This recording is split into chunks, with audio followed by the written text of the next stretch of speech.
I am Chris Kaler. And I'm Amber Foster-Kajin Cosplay, and today we are back again with you guys with Steins Guide 0, episode 2. We finally met Suzu's mom. Yes. One of Mayuri's friends. Yes. Okarin is trying to survive through his trauma and PTSD. It's not going well. No. Mayuri knows that he's different. Like, he's changed so much. He's dressed differently. He acts differently. He's trying to act normal because everything that is somehow related to who he used to be reminds him of Makise, so it's too painful. The only thing that's the same is that he forgot to shave. He did at the beginning, but now he forgot, so I'm kind of glad. Well, that's one thing though. He's trying to escape from his past and not remember Makise as much because it hurts. But then at the seminar, at his university meetup, he found out that they created an AI with Makise's memories and her intellect, her genius. Basically, it's her in a computer. Yeah. So no matter how much he runs, she's gonna be there. And it's not something he can escape from. And you've got Suzu, who's also adding onto his trauma with guilt because she's seeing the timeline recreates itself and lead to the future that she already knows, and she doesn't want that to happen. Yeah. But the only one who can do something is Okarin, and he's not interested.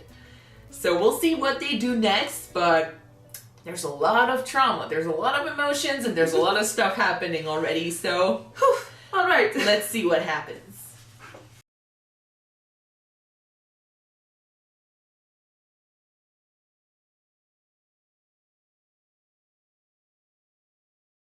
Oh. Okay, so I was saying that the AI thing wasn't ethical because I thought for some reason that they did it after her death. But no, it was from before she came to Japan. So she was aware. It was her theory. It was her research. And she was willing to offer, you know, her memories as a test. So that's okay. If she was willing, that's okay. Still, for the people who knew her, I'm not sure it's healthy at all, because no fucking way are they going to be able to separate the two, you know? It's just going to be a reminder that, well, basically it's going to stop him from grieving, which is the thing he wanted to do when he saw her in that monitor. And when he saw her the first time, she was so polite because the senpai was there.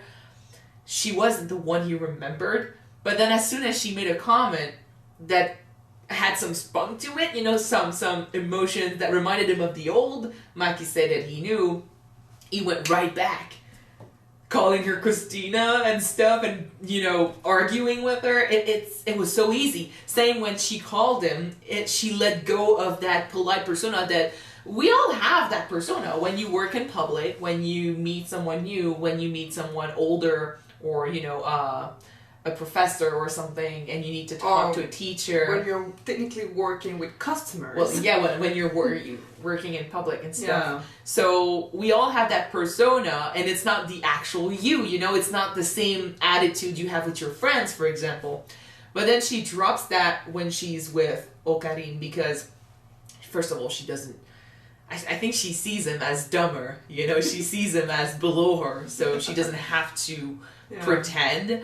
And he brings that personality out with her, you know? The same with her with him, you know? She, without knowing, she used to encourage his crazy persona to come out and play. And at the same time, she also basically pushed him towards opening up. And he kind of did the same with her. He without trying, he made her open up to him, and he also brought out the geek side of her. Yeah. So they do that to each other, and it happened again with the Amadeus, and it's sad because he's not going to be able to let go. But at the same time, it's sad, but since we know where it ends up, I think it's going to be for the better, because it's going to basically convince him, maybe, that he needs to bring her back, that he can't just let her go.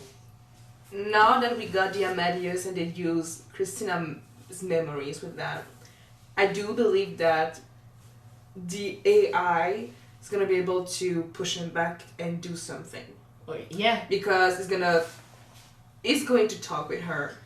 I don't think he's become close again with her. Yeah. she's gonna open up, I guess. But he's not gonna forget that she's dead, you know? Hopefully. Because we know where he is. But it's gonna be hard. It's gonna be hard. I'm not gonna lie. With the AI, you might be able to speak about the other timeline. Eventually, which you can do with the others besides Suzu. But that's the thing. Like, on a emotional level, I think it's gonna be hard for him to interact with her like this and, you know, deal with his grief at the same time. On a story level, I think it's a good thing that she's still around because, like I said in the last episode, she was the one who helped create the time machine. Like, she's the genius. He's good too, but she's basically... She's a genius. Yeah. So, if she convinces him by being there that he needs to bring her back, that he needs to work for her to come back, and that he needs to keep fighting, which right now he doesn't want to do, she convinces him he's going to be able to talk to her maybe about it, and she can bring him ideas. Like, if he discusses, you know, his theories, and he discusses his problems, she helped him in Steins Gate, trying to save Mayuri. She's the one who basically convinced them to go back to the first timeline and stuff. Yeah. Or the B timeline. Anyway, you know. The A timeline. And I think that she could probably give him ideas here to understand how time works and stuff. She might be the one who's gonna help him solve the problem, the fact that you cannot change the past or what's supposed to happen, basically. Because right now, he doesn't know how to do it. His future self knows how to. And maybe because of AI Makise is going to be able to understand this guy, it's not even about future self. This guy will reach that conclusion. Yeah. So, right now, if he was left alone, he was never going to do that. Because he was trying to distance himself from his memories and from his past. But now his past has caught up to him again, and he's hanging out with it. So, and he's gonna have to talk to her. He's gonna have to talk to her because he needs to report what happens and stuff. So, we will see. I think it's interesting. It's gonna be harsh for him, but at the same time, it's gonna be cool for us to see him go through that. Yeah. And it's cool because it means that Makise is in Zero. That was one thing I didn't know. Like, was it gonna happen? Was it not gonna happen? Was she gonna come back or not?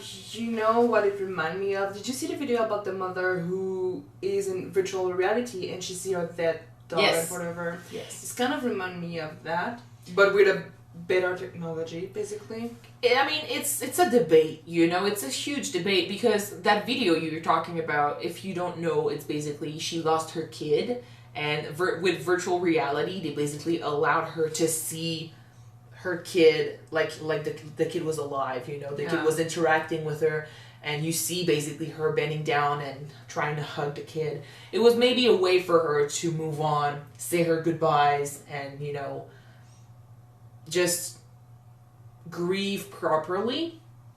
It allowed her to do that. We also have situations where grieving this way is not truly grieving, you know?